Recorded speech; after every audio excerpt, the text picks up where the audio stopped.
Cowboys Nation, it's time for your daily dose of football education with your favorite new YouTuber, Johnny B. Cowboy. And as promised, here's the tight ends video. Funny thing, 2 days ago, one of our tight ends got paid big time. He is the highest paid tight end now in the history of the Dallas Cowboys. And you guys know I like to talk about the Dallas Cowboys history. But we're also here to talk about the present too. Jake Ferguson presently is a recipient of a $52 million 4-year contract with including a $12 million signing bonus and $30 million guaranteed. It's a lot of money. His rookie season, he's going into his 4th year, his rookie season. Now, he caught 19 passes.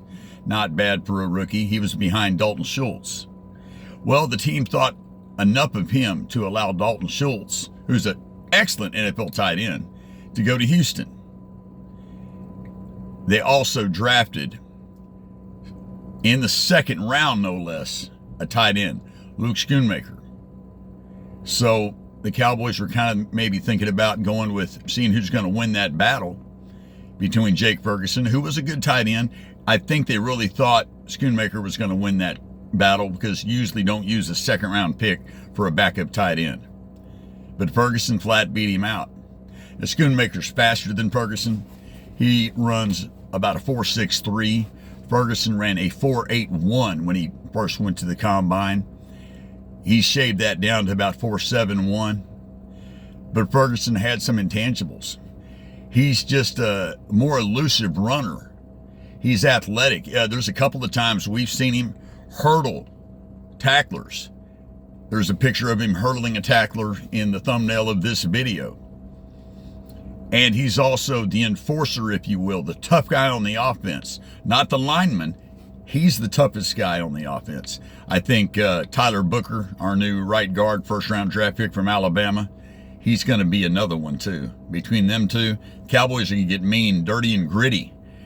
Defenders better look out now that Tyler Booker and Jake Ferguson teamed up. They're going to be a physical offense as long as they can run the ball. And we'll talk about the offensive line next in the next video. And before I go on to the other two tight ends, Schoonmaker and Brevin Spanford, I want to touch on the offense real quick, on the offensive line real quick. Tyler Guyton, who it was reported that he tore his ACL. He just has a severe sprained left knee, maybe a bone bruise as well. So he's out 4 to 6 weeks. He may start against Philadelphia. If not, if it looks like he's not, we will talk about that as the preseason continues to see who will step in and take his spot for that one game. He'd been looking better. He kind of had a rough year's rookie season. But we'll speak on the offensive line in the next video.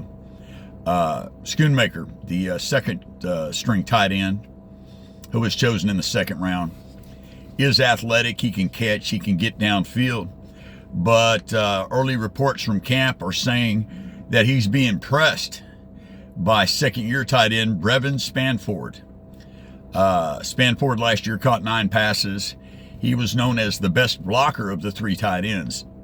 If it's a goal line situation and we only have 2 tight ends out there, you'll see Spanford, I think, before you see Schoonmaker. Of course, Ferguson will be out there.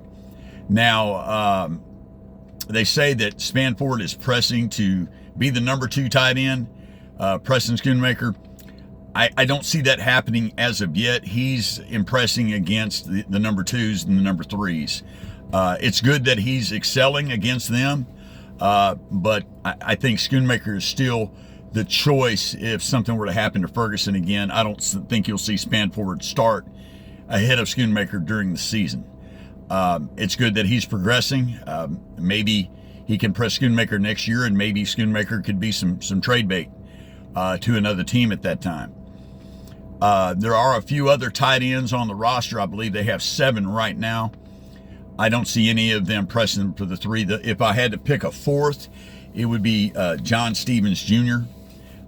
He's a our fourth pick tight end. I don't believe he'll make the team, except he probably will make the injured reserve. There's a few rookie free agents they signed. Raval Fairweather is a name. They're talking about him excelling on special teams. But as that story continues, we'll talk about that as well. We get to the end of this week, we'll have covered all of the positions, and then we can start talking about what's happening in camp. But right now, I'd like to go back in time for history.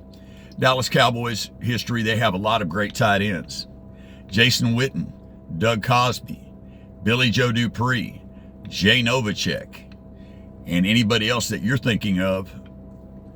Put right in on the comments. Who's the greatest tight end in Dallas Cowboy history?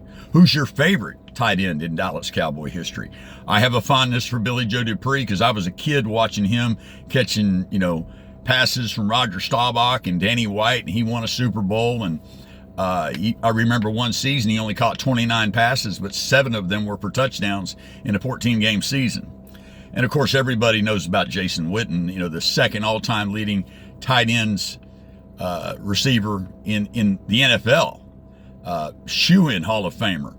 And who doesn't remember him getting his helmet ripped off by Philadelphia Eagles on Monday night and stiff-arming one of them, and then still running 30 yards downfield with his head out there, just running down the field without his helmet? Caused the NFL to make a rule change on that play. Now, if you get your helmet ripped off, the play's over. They blow the whistle, and you get 15 more yards for the unsportsmanlike conduct of them tearing your helmet off.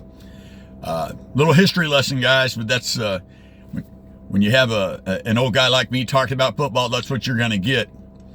Now, I mentioned something at the end of my last video, too. I put in scriptures at the end of my video because I need God. I need God in my life. If I don't have God in my life, I have no anchor. And I said, without faith, it is impossible to please him. Well, you have to reach out to God.